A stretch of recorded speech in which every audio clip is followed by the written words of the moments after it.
Hello, everybody, and welcome to the Crypto Hipsters Curtain Calls. This is episode 24 of the Crypto Hipsters Curtain Calls, entitled Eye in the Sky, taking a worldview of the future of digital identity, e-commerce, and Web3 file storage. The Crypto Hipsters Curtain Calls are compilations of four or more, or sometimes less, clips from podcasts with guests from seasons 6, 7, and 8. This particular episode is with four guests from season 8. The first person who I spoke with is the co-founder and CEO of Pinata, named Kyle Tutt. Kyle and I spoke about combating AI-driven fraud using crypto file storage solutions. And we spoke in May 11th, 2025. The next person, and this conversation occurred early in season 8, in November 2024, was a conversation with Harrison Seletsky, who's the director of business development at Space ID. And we spoke about how to drive innovation breakthroughs in the decentralized digital identity space. Third is the conversation I had with Neil Twa. Neil Twa is the CEO and co-founder of Voltage Holdings, and we spoke in March 27, 2025. We spoke about discovering the parallels between blockchain advancements and the evolution of multi-channel e-commerce. And last but not least, my conversation with Ryan Levy from March 21, 2025. He is the head of business development at DataHaven, and Moonbeam. We spoke about the current decentralized storage landscape to help AI fulfill its potential in Web3. These conversations are available in their entirety on Spotify, YouTube, Apple, anywhere you listen to your favorite podcasts. Together, they are a compilation. Clips make up a compilation. On this episode 24, Eye in the Sky, taking a worldview of the future of digital identity, e-commerce, and Web3 file storage. Sit back, relax, enjoy this episode of the Crypto Hipsters Curtain Calls, and I will see you next time. Thanks so much for tuning in. You said like you mentioned somewhere in the cloud, right? Not a lot of people know like where that somewhere is or what that something is. You validate with wallets, right? And I remember I had a BRD wallet back in 2017 or 18, and I asked for an audit report, and it sent me this report from Amazon. I was surprised that Amazon was in the crypto wallet business, right? So, how do you actually validate data using crypto wallet, right? Wherever it is in the cloud. And especially when like most of the addresses, crypto addresses, they think they're anonymous. They might not be, but they think they are. But how do you do it? Yeah, so the way that we approach things is we think that ultimately a wallet needs to be on every computer. So if the computer is in the cloud and it's a server sitting in a data center somewhere, it should have a wallet and it should, again, be signing everything. If it's, again, your phone, sitting on your desk, it should also have a wallet. If it's a tiny little device that is collecting weather information out there, ultimately it needs to have a wallet on it and it needs to be signing every single file that it generates. And once you do that, then you're actually in a very good spot. And it doesn't actually matter. What's great about cryptography and what's great about some of the properties of IPFS is it doesn't matter if it's sitting on AWS's servers in their cloud or it's sitting on a more decentralized system. These same properties still need to ultimately happen, because what you want to get to is you want to be able to trust the data itself, not who's holding the data or where the data is sitting. And once we move to that paradigm, which is very much a shift away from how the cloud works today. Today, with the cloud, you have to trust ultimately who you're interacting with. So the service provider like AWS or whatever application that you're using. In the space that we're going, ultimately, the service provider shouldn't matter, and it should really just be anchored down to, can I trust the data? Can I trust the file? And can I trust the wallet that it ultimately came from? Now, that gets into a little bit broader of a discussion of, you know, are wallets trustworthy? Are they anonymous? Are they not anonymous? And there's still like ID things that we need to work out. Having a verifiable ID of, yes, this is coming from a trusted device, or yes, this is coming from a trusted person. We still need to get better at that, but we at least have the tools and the infrastructure underneath ultimately to solve for it. Got it. We need a paradigm shift. Yep. How do we, have paradigm shifts, even for the most basic things are really hard, but how do you get people, especially on a mass scale, to go through that paradigm shift? Is it because we're going to have a raging bull market that's going to be happening soon, or is it something else? So where I think it is already happening and where it will happen, at least first, is getting things on chain. And the most important place this is happening right now is with stablecoins and verifying USD. And so, at the end of the day, there is off-chain US dollars somewhere, whether it's in the treasury or sitting in a bank or whatever. We need to somehow verify and prove that USD exists. And then we need to ensure that it's connected to the token that is ultimately on-chain that people are using to buy and sell goods. And that connection or lack of connection between the off-chain reserves and the on-chain token is where all of this paradigm shift and these technology changes are happening. So, I'm here in the U.S. and we have an election coming up next week, and we had a little bit of this 4 years ago, but there's a lot now. There's no way for some of the states here in the U.S. to really identify people's identity because we have so many migrants and who can vote, who can't vote. And there's every side's different as far as the narrative. It's almost impossible to validate anymore, so in a realm of like identity and like I'm only using politics. I don't talk about politics on the show much. I want to find out like what some of the challenges and dangers are of not being able to verify people's identity on a mass scale, and how we can, use the blockchain, or what plan we can put forward to mitigate those dangers going forward, so we don't have a constant state of confusion all the time. Yeah. Yeah, I mean, that's a super complex question. Of course, when you're voting, when you're doing these important civic duties, you want to make sure first that people are telling the truth, that people are who they say they are. I know in the US, there's some aspects where you don't even have to show voter ID in order to vote. And that, you don't have to show any ID. And that can open up a lot of negative consequences if, you don't know who's actually getting involved in your system. So blockchain does potentially present a way to mitigate this. Although it will take a lot of testing, it will, especially governments, they move very slow. So it will probably take some time before they're comfortable with something like this. But there is a way, whether it's through an application layer to kind of verify each user on an individual level. There are these tokens called soulbound tokens, which are tokens that are minted to a wallet address, and then it's never allowed to leave or transfer that wallet address. So for example, let's say you go get your driver's license or you go get your passport, and then you're issued, your government wallet address. And then that government wallet address issues you a soulbound identity token that says you actually are Jamil Hassan. No one else is Jamil Hassan, it's you.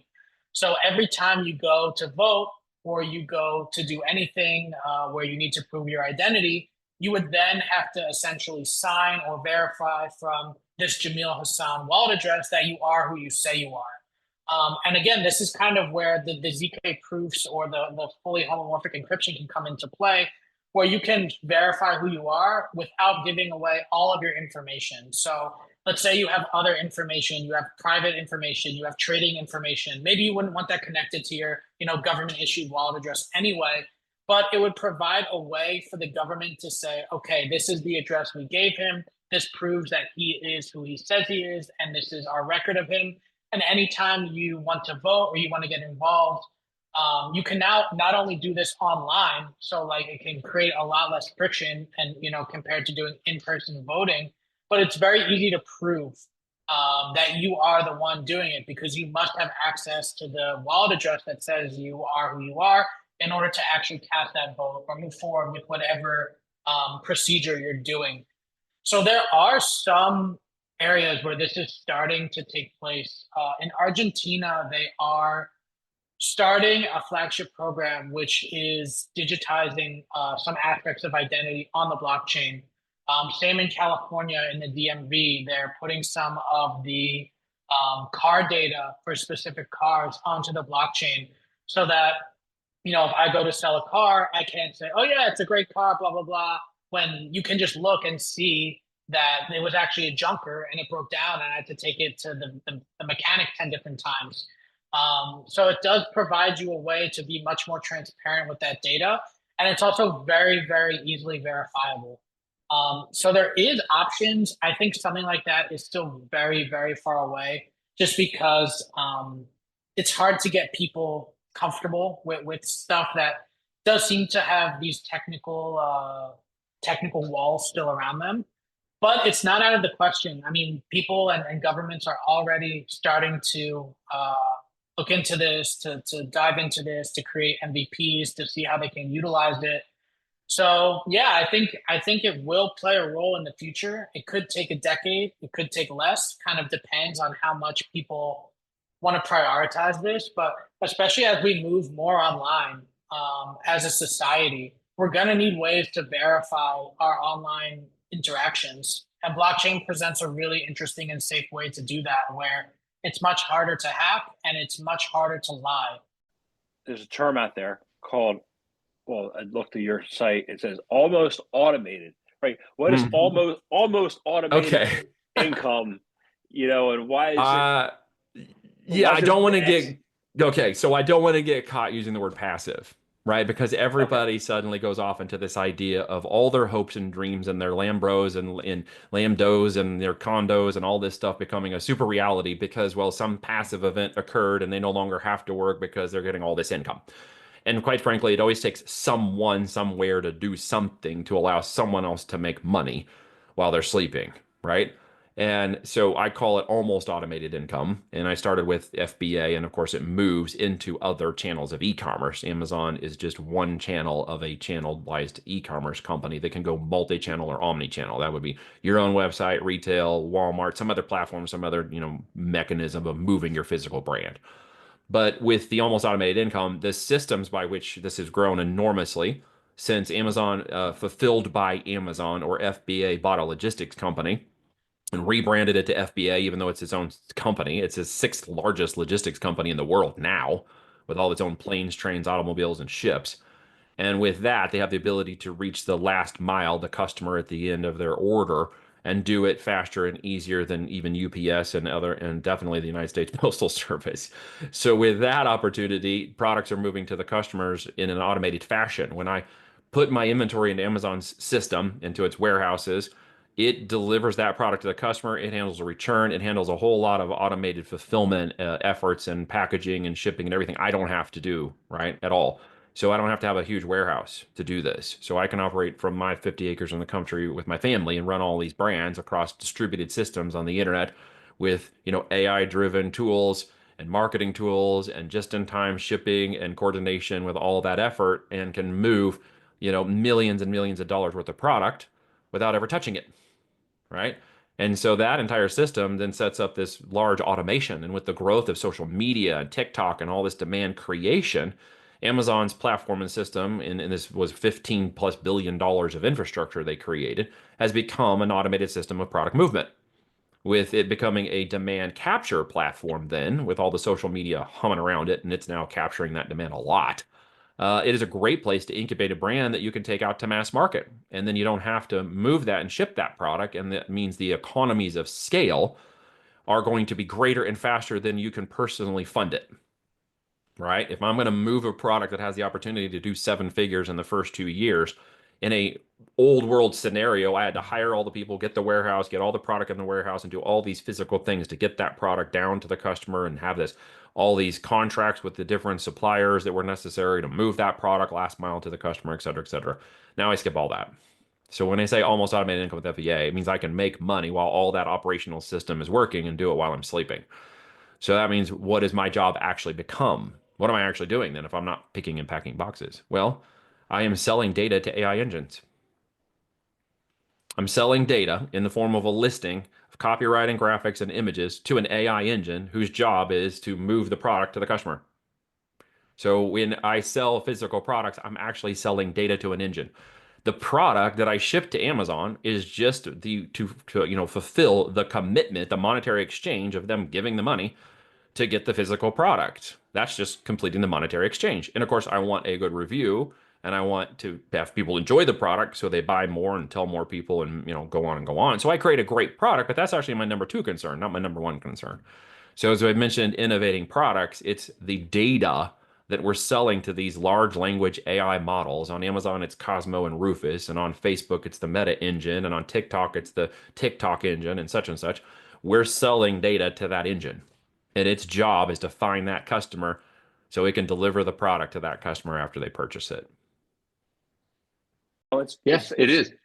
So it's kind of nefarious, to an extent, It really is, yeah. We don't want it to be nefarious. We want AI to fulfill its potential, Yeah. right? So, Yeah. so how do we help AI fulfill its potential in Web3? Yeah, that's a very good question. So it comes down to, I'll use those 2 components again. It comes down to both the behavioral side, so the human side behind it. It comes down to the technological side. And it certainly comes down to guardrails. If we don't have, so if you look at blockchain or crypto as a whole, whether people do or don't want it, regulation is actually going to help create those guardrails where people know what is good to do, what's not good to do. Not everybody's a degen. There are the majority of people that will end up using crypto and blockchain are far from degens. They're going to use whatever products are prescribed. They're going to use centralized exchanges. They're going to, for some part, listen to what the government is talking about and whatnot. And if you take those regulations or those guardrails and bring those into the world of AI, we can then be a lot more successful in honing in on the use cases, how we use the tools, how we use the data, how we use the agents, why we build the agents. And then most importantly for us, when it comes to the DataHaven side, is the storage side of things. We want to ensure that all these decisions being made, whether it's a financial decision, so think of some financial advisor or a trader or a wealth manager or whatever else, they're making decisions on data that they can verify in a timely manner. And I mean, even if you look today at oracles, which are the incredible technology that brings external data, so Web 2 data, onto the chain, which is really complex to do, they have to verify what they're bringing on chain. Remember, the blockchain is designed to be immutable. What you bring on chain stays on chain. So making sure that that whole pipeline from beginning to end, I mean, databases exceptionally well. There is a data pipeline. It goes from some person out there generates some kind of data. We need to do some kind of ETL or ELT conversion or whatever else to make it readable and usable and whatnot. And then there's an output, and people make decisions based on this output. Or, like with agents, you have a database talking to another database. So we have these agents that are being developed to help save us time, do tasks that are either mundane or costly, but do so in a trusted manner. And so What we've even seen, and I should actually talk about this too, what we hear out there is a lot about these trusted execution environments, or TEs. And the whole concept behind TEs is that you can have people work on this data. They can work on, I'll use healthcare as an example. You can do some research, you can work on PII type data and HIPAA compliant data and whatever else, but you never want to reveal that to the external world. You don't even want to reveal it to a competitor, and competitor is probably a terrible term, to another healthcare institute or whatever else, because that's your secret sauce. You've spent your time building this analysis, building this research capability. But what you do want to share, because this is critical to share, are the results. And so with these trusted execution environments, you actually have the ability to just present a result without showing the back-end workings and calculations. And that helps also put guards around sensitive data, but allows people to still use the calculations or the, I'll use the word results again, I'll probably use that 300 times, of this data analysis to make additional decisions.